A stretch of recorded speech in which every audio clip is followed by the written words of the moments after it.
March 2022, Yuma, Arizona. Hi, this is Janet, and I'm Sly. Back in 2016, we both decided it was time to stop working, buy an RV, and start traveling the country and the world. And once the RV was pretty much the way we wanted it, we started our travels, and we've been doing it ever since. So join us as we explore this country and the world, and maybe we can even meet up with some of you along the way. This video of Yuma doesn't actually start in Yuma, but instead it starts up at Nellis Air Force Base, Las Vegas, Nevada. We did quite a bit of packing the night before, so that way we could leave as soon as the sun came up. After all, we have about 300 miles to go, and we have to do a gas stop in between. It wasn't long at all before we made it to California, where we did most of the driving, and then right back into Arizona, which is where we wanted to go, and where we wanted to buy gas, because the price of gas was over $1 difference between California and Arizona. Now, that doesn't mean that the price of gas in Arizona is cheap. No. The price of gas in Arizona was still almost $5.20, but that beat the $6 and something that we saw in California. So, $350 later, we filled up with gas and we did the rest of the drive to the OG RV park in Yuma, Arizona.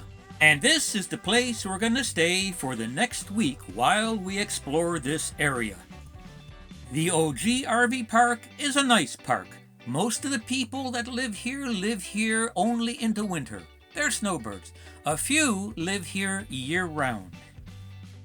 The park has a nice pool, a hot tub, a clubhouse, and a laundry. The people here seem to be really nice. And the pads, well, they're also very nice, with plenty of room to put in our RV and the car and still have a little place to set down some chairs and enjoy the sunshine. For our first full day in Yuma, we decided to visit the Yuma Territorial Prison State Historic Park. The Yuma Territorial Prison operated from 1875 to 1909. While a good portion of the prison was demolished to make way for a highway and a railroad that runs right beside it, the rest of it is still there and it's been restored really well. Today, this area has a really nice view deck. It has a prison museum and a theater that has a nice little movie to tell you what this prison is all about, guard towers you can explore, cell blocks, even a prison cemetery. We had fun exploring this prison, even though Janet got somewhat detained. But I busted her out of that prison, and then we headed on down to Yuma. Downtown Yuma is a lot smaller of a town than I expected. It's a little touristy area on Main Street, and it's well worth walking. What you'll find down there is the regular touristy stuff you find everywhere else, but this one is geared toward the prison, which is only a couple of miles away. After spending about an hour walking the entire town, we ended up at the local brewing company, where we had a beer and a bourbon, and called it a day. Exploring Yuma was fun, but today we thought that it was time for us to take another hike.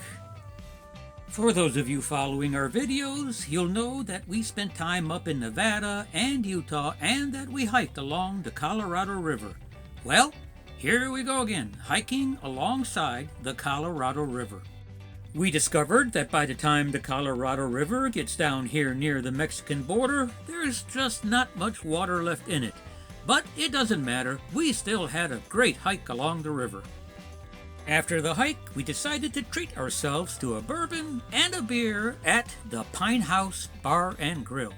After that hike, we were thirsty. It was a long hike, and we really did need a drink. Our next excursion took us about 40 miles or so north of Yuma to the Castle Dome Mine Museum. The drive started off just fine. We're heading north on Highway 95 and it's a nice paved road. But, as often happens out here, you tend to run out of pavement before you know it. The last 8 miles or so took us down this dirt road. Now we've done a lot of dirt roads going to a lot of places, and as far as dirt roads go, this one was pretty good. It was almost smooth by comparison to many of the others that we've driven.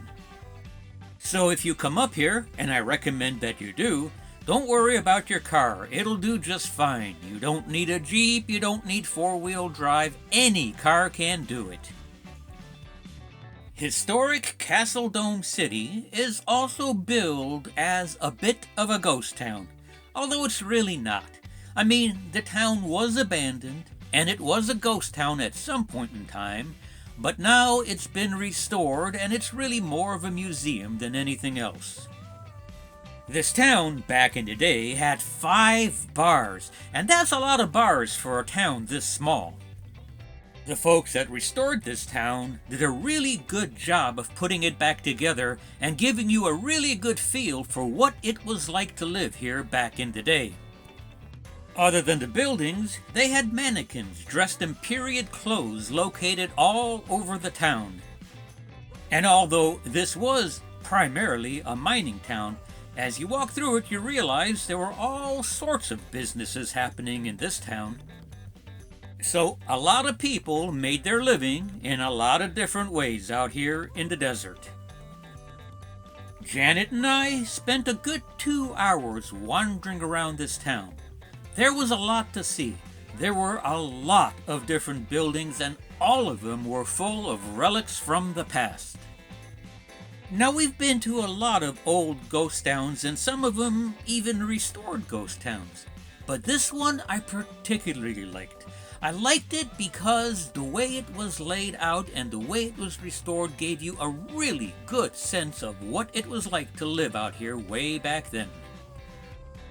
After exploring the town, it was time to take one last look at Castle Rock Dome and Castle Rock City and move on to our next stop. And our next stop was the Yuma Proving Grounds Open Air Visitors Museum. This museum and visitor center is not located on a post, so anybody can come and see it. You'll find the museum just a few miles down the road from the Yuma Proving Grounds Army Post. The visitor center / museum has a whole lot of tanks and self-propelled guns located outside that people can wander around and take a look at. The displays out here at the museum go back as far as World War II and are really well maintained. There's nothing older out here, so don't expect to see any World War I stuff. I'm not even sure if the Yuma Proving Grounds were around before World War II. Janet and I are Air Force, but hey, we had a blast checking out this museum with its tanks, its howitzers, its self-propelled guns, and the never-seen-before Army's new stealth tank. Okay, so it's a little hard to see, but trust me, it's there. After exploring the museum, we headed on down to the Army post at the Yuma Proving Grounds. Since Janet and I are both Air Force retirees, we have access to the post and took the opportunity to look around and check out the RV park on the post. After that, we headed on up to Lake Martinez where the Marine Corps has a recreation facility. It also has an RV park, and it's not a bad place to stay. It's really pretty up there.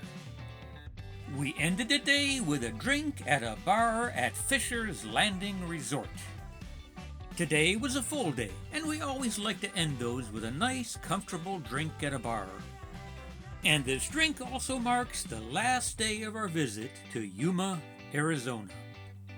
From here, it's time to make our way back east across the country to Gulfport, Mississippi. We spent the last year, and a good portion of this year so far, exploring the states out west. We've seen a lot of beautiful places, did some excellent hikes and even managed to get some skiing in, and we haven't done skiing in way too many years, so that was a huge high point of this past year's travel. But for now, it's time to go back east and, for a while anyway, slow down on some of our travels. This upcoming week and the upcoming video will really be more about our drive across the country from Yuma, Arizona all the way to Gulfport, Mississippi. As usual, I would encourage you to take a look down at the description to get a link to every place we visited while here in Yuma. And if you're thinking about doing some exploring out west yourself, I would encourage you to check out the last 8 months worth of videos and the links in the descriptions below them. Hopefully, it'll help you to plan your trip and maybe see some beautiful places along the way.